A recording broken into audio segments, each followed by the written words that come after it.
नबी सल्लल्लाहु अलैहि वसल्लमेर उपरे दुरूद शरीफ पढ़ले लाभ ना लस आवाजे बोलुन लाभ ना लस तो लाभेर काजेर दरकार आछे कि नाई এই दुरूद शरीफ নিয়ে আজকে ঠাট্টা বিদ্রুপ হচ্ছে যারা আল্লাহর হাবিব সাল্লাল্লাহু আলাইহি সাল্লামের दुरूद शरीफ নিয়ে ঠাট্টা বিদ্রুপ করে কোশ্চিন কেন তারা নবীর উম্মত হিসেবে দাবি করতে পারে না এইগুলা ইহুদি খ্রিস্টানদের কালচার আল্লাহর হাবিব সাল্লাল্লাহু আলাইহি সাল্লামের দুরূদ শরীফকে যারা টিটকারি করেছে তাদের সাথে সাথে ঈমান চলে গিয়েছে উচ্চ আওয়াজে বলুন নাউজুবিল্লাহ দুরূদ শরীফ পড়লে কি লাভ আমার নবী বলেন আউয়ালান নাসি বিয়াউমাল কিয়ামাতি কিয়ামতের ময়দানে যেই ব্যক্তি দুনিয়াতে দুরূদ শরীফ পড়বে সেই ব্যক্তি কিয়ামতের ময়দানে আমার অতি নিকটে থাকবে উচ্চ আওয়াজে বলুন সুবহানাল্লাহ আর আল্লাহু আকবার তাহলে যেই আমলটা করলে কিয়ামতের ময়দানের মধ্যে আল্লাহর হাবিব সাল্লাল্লাহু আলাইহি সাল্লামের অতি নিকটে থাকা যায় কাছে থাকা যায় সেই আমলটা আমাদের করার দরকার আছে কি নাই আওয়াজে বলা আছে কি নাই আলহামদুলিল্লাহি রাব্বিল আলামিন ওয়াসসালাতু ওয়াসসালামু আলা রাসূলিহি মুহাম্মদ ওয়া আলিহি ওয়া আসহাবিহি আজমাইন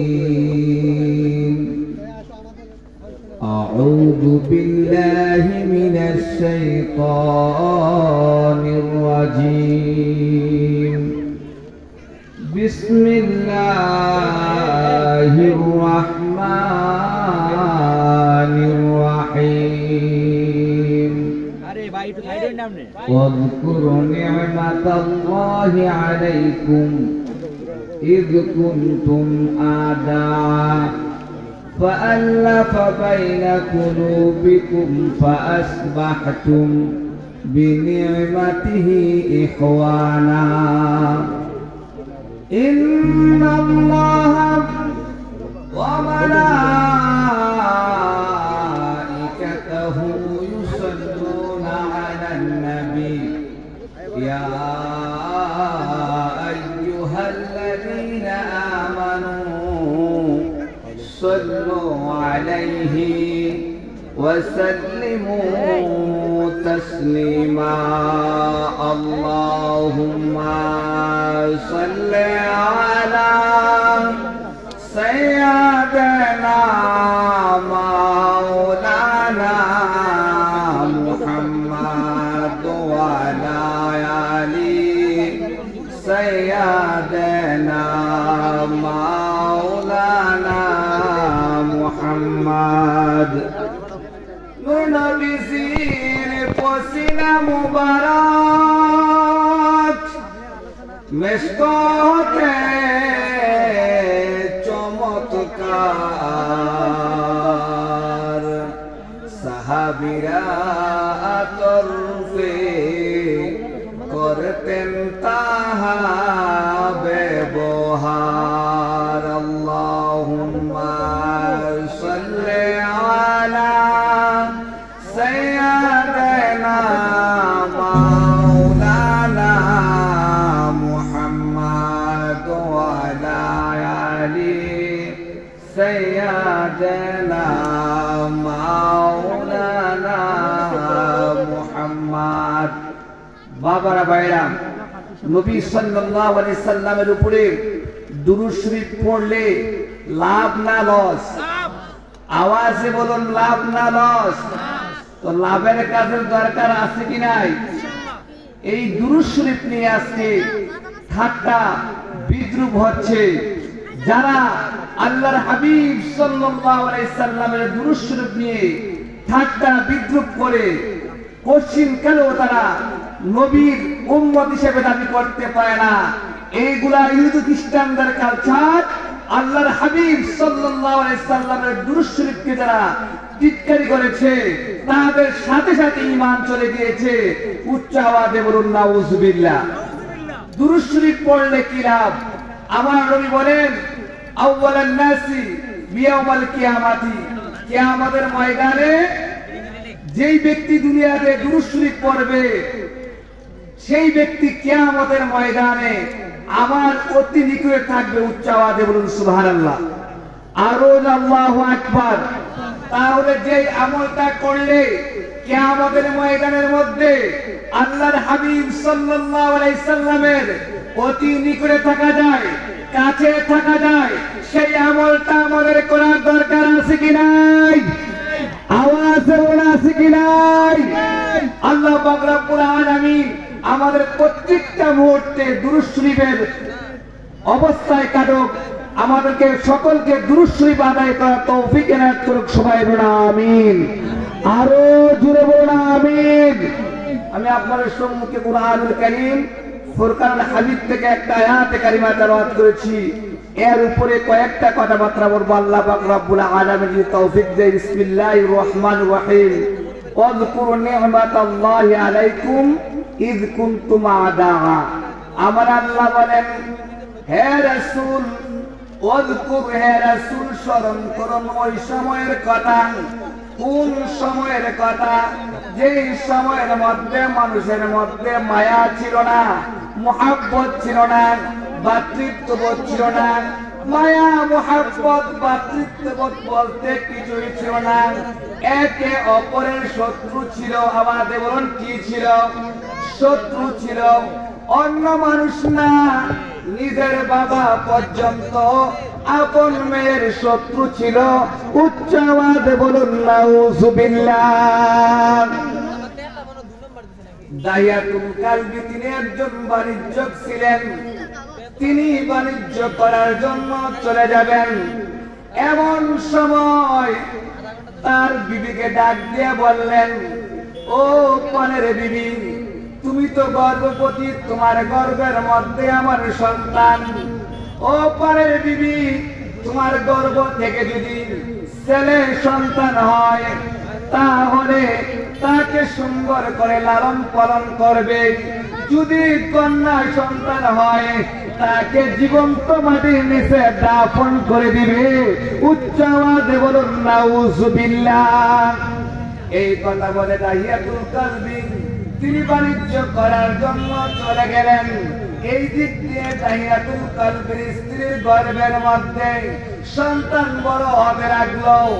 একদিন, 2 দিন, 1 মাস, 2 মাস, 10 মাস, 10 দিন যাওয়ার পরে দাহিয়াতুল কালবির স্ত্রীর গর্ভের সন্তান প্রসব হলো। সন্তান প্রসব হওয়ার পরে দেখতে পাইলাম তার গর্ভের মধ্যে জন্মগ্রহণ করেছে একটা কন্যা সন্তান। উচ্চ আওয়াজে বলুন সুবহানাল্লাহ, আরো আল্লাহু আকবার। এবারে দাহিয়াতুল কালবি তার কন্যা সন্তানকে মারতে পারলেন না। তার কন্যা সন্তানকে জীবন্ত মাটির নিচে দাফন করতে পারলেন না। কেন রে বাবা?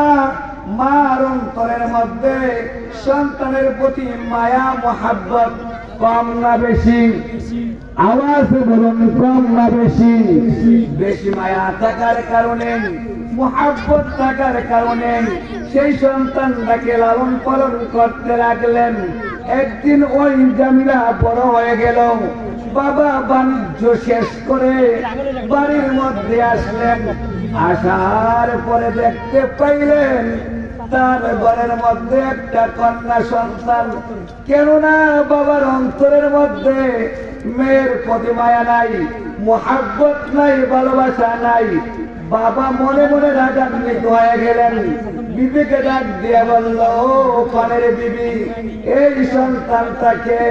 এবার বিবি ডাক দিয়ে, তো পানের স্বামী, আপনি বাণিজ্য দেওয়ার সময় যে আপনার সন্তান আমার গর্ভের মধ্যে ছিল, ওই সময়ের মধ্যে এই কন্যা সন্তানটা অধিক সৌন্দর্যের কারণে তার প্রতি আমার মায়া মুহাব্বত সৃষ্টি হয়ে গেল। যখন মায়া মুহাব্বত সৃষ্টি হয়ে গেল, আপনার আদেশ পালন করতে পারলাম না, তাকে হত্যা করতে পারলাম না, তাকে আমি লালন পালন করে বড় করলাম। সুবহানাল্লাহ বলুন। এবার দাহিয়াতুল কালবি তার অন্তরে যে দুশ্মনী রয়েছে তখন তিনি দেখালেন না, তিনি চুপ মেরে গেলেন। দুই দিন যাওয়ার পরে বা কিছুদিন যাওয়ার পরে তিনি একদিন ডাক দিয়ে বলল, পানের স্বামী, তোমার জামিলাকে সুন্দর করে সাজিয়ে দাও, গুছিয়ে দাও, তোমার জামিলাকে আমি বেড়াতে নিয়ে যাব। এই কথা বলে ওই জামিলাকে নিয়ে জঙ্গলায় চলে গেলেন। জঙ্গলায় যাওয়ার পরে তিনি একটা গর্ত করতেছেন। জামিলা ডাক দিয়ে বলল, আব্বান, ও পানের বাবান, আপনি বলেছেন বেড়ানোর জন্য যাবেন, এখন দেখি জঙ্গলের মধ্যে গর্ত করতেছেন কেন রে বাবান? এবার দাহিয়াতুল কালবি ডাক দিয়ে বলল, ও জামিলা, কি জন্য গর্ত করতেছি? গর্ত করার পরে তুমি বুঝতে পারবা। এবার দাহিয়াতুল কালবি যখন গর্ত করা শেষ করে দিলেন, এবার ডাক দিয়ে বলল, ও পারে জামিলা, দেখো তো গর্তটা সুন্দর হয়েছে কিনা। এবার যখন জামিলা গর্তর দিকে লক্ষ্য করলেন, সাথে সাথে দাহিয়াতুল কালবি ওই মেয়েটাকে ধাক্কা মেরে গর্তের মধ্যে ফেলে দিলেন। এবার জামিলা ডাক দিয়ে বলল, আব্বা, আপনি তো আম্মুর কাছ থেকে আমাকে বেড়ানোর কথা বলে নিয়ে আসলেন, এবার দেখে আমাকে জঙ্গলের মধ্যে এনে গর্তের মধ্যে নিক্ষেপ করে দিলেন। আপনাকে আমি জীবনে বাবা বলে পরিচয় দিব না, আজকে আমাকে ছেড়ে দেন, আমি আজকে এখান থেকে দূরে চলে যাব, প্রবাসে চলে যাব, আপনাকে জীবনে বাবা বলে পরিচয় দিব না। কেউ না কেন এবার যে তার অন্তরের মধ্যে মেয়ের প্রতি মায়া নাই, মহাব্বত নাই, দুশ্মনী রয়েছে, সেই দুশ্মনীর কারণে বিন্দু পরিমাণ মেয়ের প্রতি মায়া আসলো না, মহাব্বত আসলো না। এবার তিনি ডাইনের বামের মাটি চাপা দিয়ে জিন্দা দাফন করে চলে আসলেন। উচ্চ আওয়াজে বলুন নাউজুবিল্লাহ, আরো জোরে বলুন নাউজুবিল্লাহ। তো এবার মানুষের অন্তরের মধ্যে আমার আল্লাহ এই কথাই বলতেছেন, এরকম দুশ্মনী ছিল, এরকম দুশ্মনী থাকার পরে মানুষের অন্তরের মধ্যে আমি মায়া সৃষ্টি করে দিলাম। আমার আল্লাহ পাক রব্বুল আলামিন বাবার অন্তরের মধ্যে কিভাবে মায়া সৃষ্টি করলেন, বাবার অন্তরের মধ্যে এই যে মেয়ে হত্যার দুশ্মনী কিভাবে বন্ধ করলেন। আমার আল্লাহ পাক রব্বুল আলামিন ডাক দিয়ে বললেন, ওয়া ইদাল মাউউদাতু সুইলাত বিআইয়ি যামবিন কুতিলাত। কাল কিয়ামতের ময়দানে ওই সমস্ত মেয়েদেরকে আমি ডাক দিয়ে বলবো, ও মেয়েরা, কেন তুমি তোমার বাবারা তোমাকে জীবন তোমাদের নিচে দাফন করে দিয়েছে বলো না? মেয়েরা বলবে, আল্লাহ, দুষ্ট কিছু জানি না, দুষ্ট কিছু বুঝি না, কি জন্য কোন কারণে আমাকে দাফন করে দিল। এবার মেয়েরা বলল, আল্লাহ, এই দোষের কারণে আমাকে দাফন করে দিয়েছে, মনে হয় যেন আমরা মেয়ে জন্মগ্রহণ করেছি, এই জন্য উচ্চ আওয়াজে বলুন নাউজুবিল্লাহ। আমার আল্লাহর জালালিয়াতের মধ্যে আগুন লেগে যাবে। আমার আল্লাহ বলবে, ও মেয়েরা, ছেলে বানিয়েছে আমি, মেয়ে বানিয়েছে আমি, এই কোন নাফরমান আমার কারিগরির মধ্যে কে আপত্তি করলো? এই কথা বলে ওই সমস্ত মেয়ের বাবাদেরকে জাহান্নামে নিক্ষেপ করলো। যখন জাহান্নামে নিক্ষেপ করবে, আয়াত যখন নাযিল হয়ে গেল, সাথে সাথে মেয়ে হত্যা বন্ধ হয়ে গেল। আমার নবীর আগমনের কারণে, আমার নবীর মিলাদের কারণে এই সমস্ত বড় বড় কার্যক্রম গুলাই জমিন থেকে বিতাড়িত হয়েছে। তাহলে আমার নবীর আগমন হচ্ছে রহমত। এই মেয়েদের সামাজিক অধিকার ছিল না, রাষ্ট্রীয় অধিকার ছিল না, পারিবারিক অধিকার ছিল না, সমস্ত অধিকার প্রতিষ্ঠিত করেছেন আপনার নবী, আমার নবী, কুল কায়নাতের নবী মুহাম্মদুর রাসূলুল্লাহ সাল্লাল্লাহু আলাইহি সাল্লাম। যেই নবীর কারণে অধিকার পেয়েছে, আজকে নতুন করে মেয়েরা অধিকার চায়। উচ্চ আওয়াজে বলুন নাউজুবিল্লাহ। আজকের মাহফিলে যিনি গৌরব, পীর মুফতি আল্লামা গিয়াসউদ্দিন তাহিরি হুজুর, ইনশাআল্লাহ এখানে যথাসময় চলে আসবেন। আপনারা জানেন এই দেশের মধ্যে চোর ডাকাতের বিরুদ্ধে কেস হয় না, এই দেশের মধ্যে সন্ত্রাস বুক ফুলে রাস্তার মধ্যে চলে, এই দেশের মধ্যে এক মুসলমান আরেক মুসলমানকে হত্যা করতেছে, তাদের বিরুদ্ধে পুলিশের কোনো ভূমিকা নেই। কিন্তু পীর মুফতি আল্লামা গিয়াসউদ্দিন তাহিনী হুজুরকে একটা মিথ্যা মামলায় জড়ানো হয়েছে। এই মিথ্যা মামলাকে আমরা মানবো? আওয়াজ আমরা মানবো? তাহলে এই মিথ্যা মামলা অচিরেই প্রত্যাখ্যান করতে হবে। এই মিথ্যা মামলা থেকে অবশ্যই হুজুরকে মুক্ত করতে হবে। এই জমিন ওলিয়া আল্লাহর জমিন, এই জমিনের মধ্যে ওলিয়া আল্লাহ বিরুদ্ধে যারা করবে এই জমিনের মধ্যে দুলিশাত হয়ে যাবে। এই জমিন শাহজালাল জেলে এসেছিলেন, গৌর গোবিন্দ ধ্বংস হয়ে গেছেন। আল্লামা পীর মুফতি গিয়াসউদ্দিন তাহিনী হুজুরের শুরু হলে এই বাংলার জমিনে একটা রণক্ষেত্র তৈরি হবে। বাংলাদেশ এই সরকারকে আমরা জানিয়ে দিতে চাই, অনতি বিলম্বে পীর মুফতি গিয়াসউদ্দিন তাহিনী হুজুরকে এই কেস থেকে মুক্তি দেওয়া হওয়াতে ঠিক কিনা বেঠিক? না যে আমরা মাঠে ময়দানে আমরা আন্দোলনে নামবো, আরো কঠিন আন্দোলনে নামবো। আমরা যুবকেরা এখন আন্দোলন করতেছে, আমাদের মুরব্বীরা এখন নামে নাই। আমাদেরকে মুরব্বীদেরকে নামতে বাধ্য করবেন না। আমাদের মুরব্বীদেরকে যদি মাঠে নামতে বাধ্য করেন তাহলে এই দেশের পরিণতি ভয়ঙ্কর হবে। আল্লাহ পাক রব্বুল আলামিন হুজুরকে এই কেস থেকে মুক্ত দান করুক। আল্লাহ পাক রব্বুল আলামিন আমাদের